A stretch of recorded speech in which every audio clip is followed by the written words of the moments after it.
दोस्तों नमस्कार, मैं हूं शीतला तिवारी और हमारे साथ वरिष्ठ पत्रकार बालचंद पांडे जी हैं।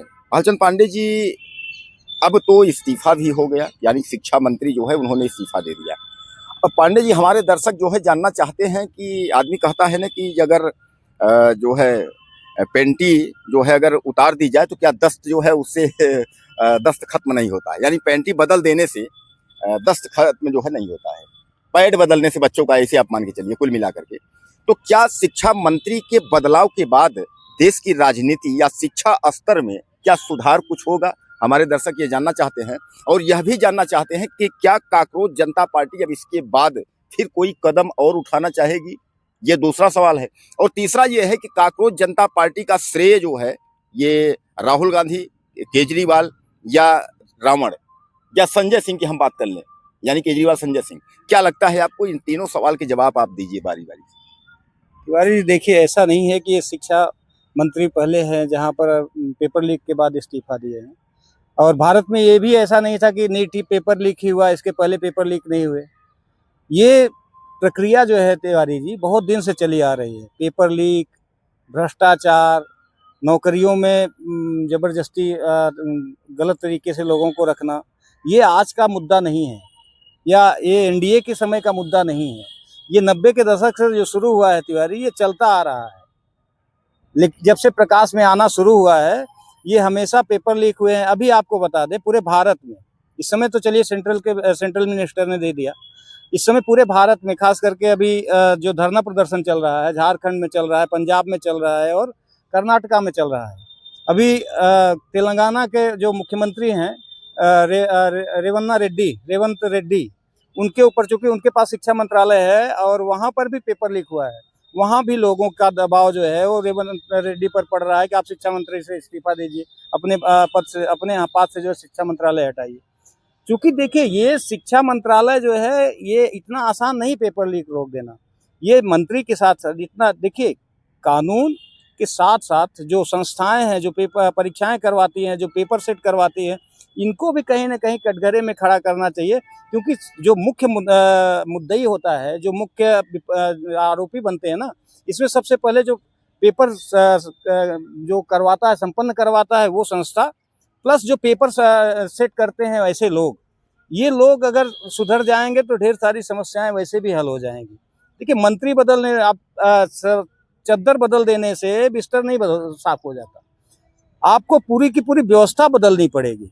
अभी पंजाब का प्रकरण बताएं आपको, कुछ एक परीक्षा हुआ है, उसमें जो है बच्चे जो है वो मोजा में, अभी आपने कहा अंडरगारमेंट में, ढेर सारे ऐसे छुपा छुपा के ले गए थे, ईयरफोन, ईयरबड इस तरह का ले गए, जहां नकल कराते हुए पकड़ा गया है और उनका तार जो है राजस्थान से जुड़ा है। तो ऐसे प्रकरण देखिए, किसी के एक मंत्री के इस्तीफा दे देने से कहिए रुक जाए, या इसी गवर्नमेंट में हो रहा है, ऐसा नहीं है। ये आने वाले समय में भी, पिछले समय में भी हुआ है। अगर नहीं रोक लगाई गई तो आने वाले भविष्य में भी बहुत संभव है कि होगा। इसके लिए कठोर से कठोर कार्रवाई होना चाहिए, जो पकड़े जाए। क्योंकि देखिए, एक चीज और तिवारी जी आपको समझा दें, इस समय अपने यहाँ भारतीय राजनीति में कई ऐसे चेहरे हैं जिनके ऊपर जो है पेपर लीक का आरोप लगा है। खास करके उत्तर प्रदेश की राजनीति को अगर आप उठा के देखें तो कई विधायक ऐसे हैं जो पेपर लीक के मुद्दे पर जो है वो जेल जा चुके हैं। एक बीजेपी के विधायक के ऊपर आरोप लगा था, ज्ञानपुर से विपुल दुबे हैं, उनके ऊपर भी ऐसे आरोप लगे थे। और एक राजभर पार्टी के जो है वो विधायक हैं, वो तो खुलेआम नौकरी बांट रहे थे। तो अगर ऐसे लोग ही कानून बनाने वाले संस्था में शामिल है, या विधायिका में या न्याय पालिका में बैठे इस तरह के लोग अगर होंगे, तो न्याय दिलाएगा कौन आखिर में? या जो न्याय की मांग कर रहे हैं वही भी न्याय देने वालों में शामिल होंगे, तो फिर न्याय से उम्मीद आप किससे करेंगे? तो ऐसा नहीं है। ऐसे लोग अगर जो चिन्हित हैं, उन्हें हर जगह से रोक लगाना चाहिए और दोषी साबित जो हो गए उनको आजीवन चुनाव लड़ने से, नौकरी से, इस तरह से हर जगह रोक लगा देनी चाहिए। ये लोग राजनीति में भी सक्रिय ना होने पाए, ऐसा सरकार को जो है कठोर कदम उठाना चाहिए। क्योंकि अब समझ लीजिए कि जो आरोपी रहा हो पेपर लीक का, वो आज विधायक बन के घूम रहा है, वो क्या करेगा? वो किसकी मदद करेगा? आप खुद ही सोच सकते हैं। अब सबसे बड़ा सवाल पांडे जी कि आपने कहा कि कुल मिलाकर के शिक्षा मंत्री के बदलाव से सिस्टम का, व्यवस्था का बदलाव नहीं होगा।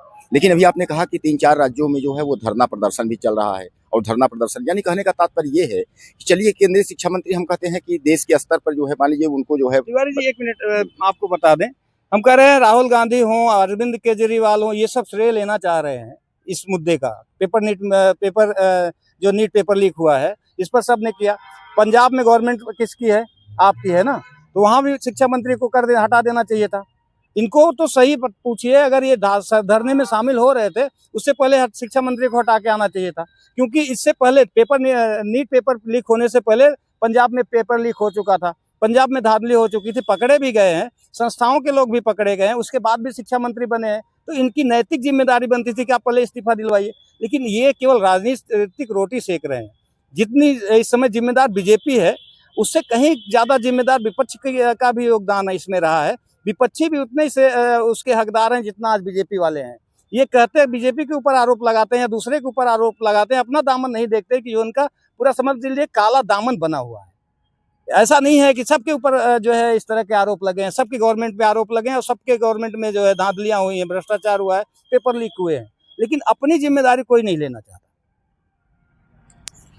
बहरहाल पांडे जी, एक अंतिम जानकारी हम आपसे लेना चाहेंगे। दर्शकों को आप ये बताइए, क्या लगता है इस जो इतना बड़ा जो प्रदर्शन हुआ, धरना प्रदर्शन हुआ, तमाम जो है सरकारी संपत्ति का भी नुकसान हुआ, प्राइवेट लोगों को भी कई नुकसान हुए। प्रयागराज की हम बात करें तो वहाँ भी जो है सिविल लाइन थाने में मुकदमा दर्ज हुआ है, क्योंकि वहाँ भी कई गाड़ियाँ तोड़ी गई हैं। ऐसा जो है मध्य प्रदेश के एक जो है बीजेपी के नेता है, उनका भी आरोप है, उन्होंने भी कंप्लेन दर्ज करवाया है। कहने का उसमें आपको बता दें कि जो सांसद की गाड़ी की आप चर्चा कर रहे हैं उसमें एक आरोपी पकड़ा गया है, वो छात्र नहीं है, वो गाड़ी मैकेनिक है, गाड़ी बनाता है, वो पकड़ा गया है। और कुछ लोगों की जो सीसीटीवी फुटेज से जो है खंगाले गए हैं, जो चेहरे सामने आ रहे हैं, उनकी पुलिस जांच खोजबीन कर रही है, वो भी पकड़े जाएंगे, तब समझ में आएगा क्या वास्तव में वो छात्र थे या छात्र के रूप में जो है उपद्रवी थे। एक आपसे बड़ा सवाल है, 2027 का सामने चुनाव है, योगी सरकार जो है दावा पेश कर रही है और विपक्ष जो है अखिलेश यादव, उनका भी मनोबल बढ़ा हुआ है। इस प्रदर्शन के बाद ये लग रहा है कि अब जो है यूपी से बदलाव शुरू होगा। हमारे लोग जानना चाहते हैं कि क्या उत्तर प्रदेश का बदलाव का जो है ये बयार यानी हवा चल चुकी है, या यहीं से विपक्ष की जो है खत्म होने के ये संकेत हैं? क्योंकि जिस तरीके से प्रदर्शन हुआ, इस प्रदर्शन का बीजेपी पर कितना असर पड़ेगा, मौजूदा वक्त की जो सरकार है उस पर क्या लगता है कि इसके बाद 2029 पे सरकार का कुछ परिवर्तन होगा या सरकार प्लस में जाएगी? ये क्या सीधी बताइए। देखिए, अगर विपक्ष कहीं गलती नहीं करता है तिवारी जी, तो इस बार सत्ता परिवर्तन होना चाहिए, क्योंकि सेंट्रल में 15 साल होने जा रहा है, 12 साल कार्यकाल पूरा हो गया और स्टेट में भी 10 साल का कार्यकाल लगभग खत्म होने वाला है। लोकतंत्र की खूबसूरती उसी में है, हर 5 साल 10 साल बाद अगर चेंज नहीं होगा ना, तो ऐसे ही जैसे तानाशाही रवैया इन लोगों ने अपनाया है, ऐसे ही रवैया अपनाते रहें, चाहे जो हो। मैं बीजेपी की बात नहीं करता, यूपीए भी या कांग्रेस भी सत्ता में लगातार रही है, तो उसके अंदर भी तानाशाही का जो है वो आ गया था। नहीं, आप सवालों से भटक रहे हैं। नहीं, हमारे दर्शक जानना ये चाहते हैं, ये जो प्रदर्शन हुआ, शिक्षा मंत्री का बदलाव हुआ, इस पर उत्तर प्रदेश सरकार पर कितना असर पड़ेगा? इसका जो है केंद्र स्तर सरकार पर कितना असर पड़ेगा? तिवारी जी, वही तो मैं भी आपको बता रहा था। देखिए, अगर सरकार बैकफुट पे है, इस समय बैकफुट पे ना रही होती तो ये जो इस्तीफा हुआ होता नहीं। इतना दबाव था तब इस्तीफा हुआ है। बीजेपी का इतिहास रहा है, बीजेपी के तो मंत्री कहते थे कि हमारे यहाँ इस्तीफे का रिवाज नहीं है, हमारे यहाँ इस्तीफा नहीं होता। तो बीजेपी कहीं न कहीं बैकफुट पे थी, सरकार दबाव में थी, दबाव में यहाँ तक कि प्रधानमंत्री भी आ गए थे। सोचिए, रात को 12 बजे आके जो है वो सोशल मीडिया पे स्टेटमेंट दे रहे हैं, तो दबाव का आप इसी से अनुमान लगा सकते हैं। रही बात उत्तर प्रदेश सरकार की, तो उत्तर प्रदेश सरकार तो समझ लीजिए इस समय उत्तर प्रदेश में ही दो ग्रुपों बीजेपी दो भागों में बंटती हुई नजर आ रही है, आपस में एक ही स्थान है।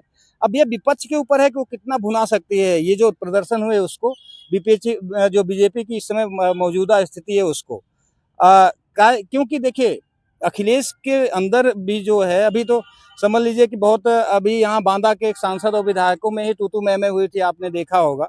तो ऐसा नहीं है कि सपा में अंदर खाने जो है बहुत सब कुछ अच्छा ही अच्छा है, लेकिन यह है कि विपक्ष अगर कायदे से मजबूती से चुनाव लड़ेगा तो कहीं ना कहीं बीजेपी को फिर जाना ही पड़ेगा।